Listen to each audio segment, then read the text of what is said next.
describe what you saw. Excuse me. As we came up the tunnel at halftime, and then we'll let Ian talk. If you pull the mic. Wow.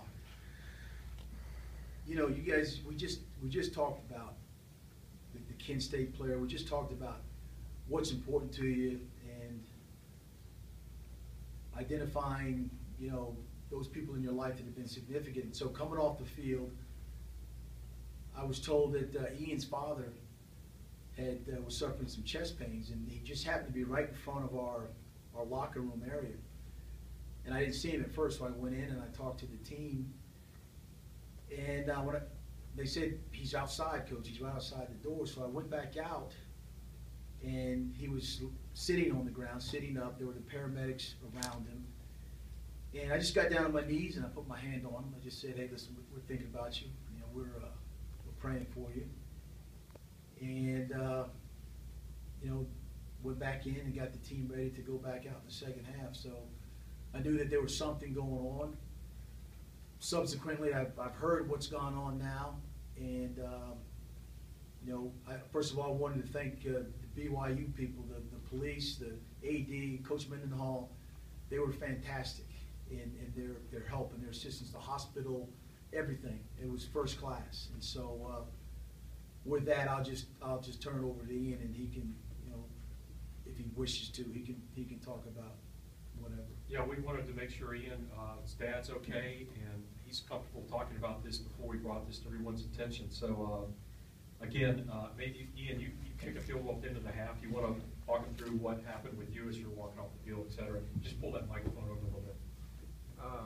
Going into the halftime, walking to the locker room, my mother, she's come down the stairs and she yells to me and tells me that my dad's having a lot of chest pain. Walking up the ramp, I see my dad. I go inside real quick, tell a couple of teammates, and they tell me to come back out. I go out and I'm able to talk with my dad and kind of discuss what's going on with him and talk to the paramedics, and he keeps telling me to go inside, he'll be fine, and so does my mom. So after a few minutes with him, I go back inside and kind of sit there, talk with teammates, and kind of get my mind ready for the next half. So going out in the second half, my dad was no longer there. Jerry, he was talking to me on the sideline, telling me, keeping up to date, letting me know that he was in the hospital. My mom was with him, that he was doing pretty good. Just sitting there on the sideline is tough, but I wanted to be there with my team, wanted to support them, do what I needed to do.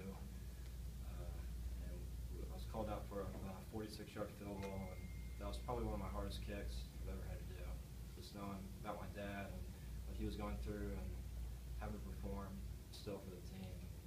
I kicked it for him. I was very pleased to see it went through and going up on the sideline and going over to my teammates and having them around me, supporting me, keeping me my head up.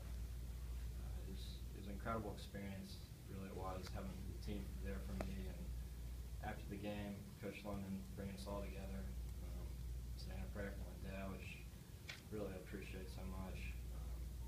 And then Jerry and the rest of the staff helping me out with the BYU police, escorting me to the hospital, bringing me to him, and it was a tremendous relief seeing my dad, that he was all right, that the procedure had gone well, and knowing that he was going to be safe. I was very pleased and surprised to see the AD from BYU come out there, actually brought me a meal and, you know, talked to me and my mother and reassured us that he was all going to be good, and really our family appreciates that so much. And I guess the hospital and their staff out there, they're so kind and so helpful. We appreciate it so very much.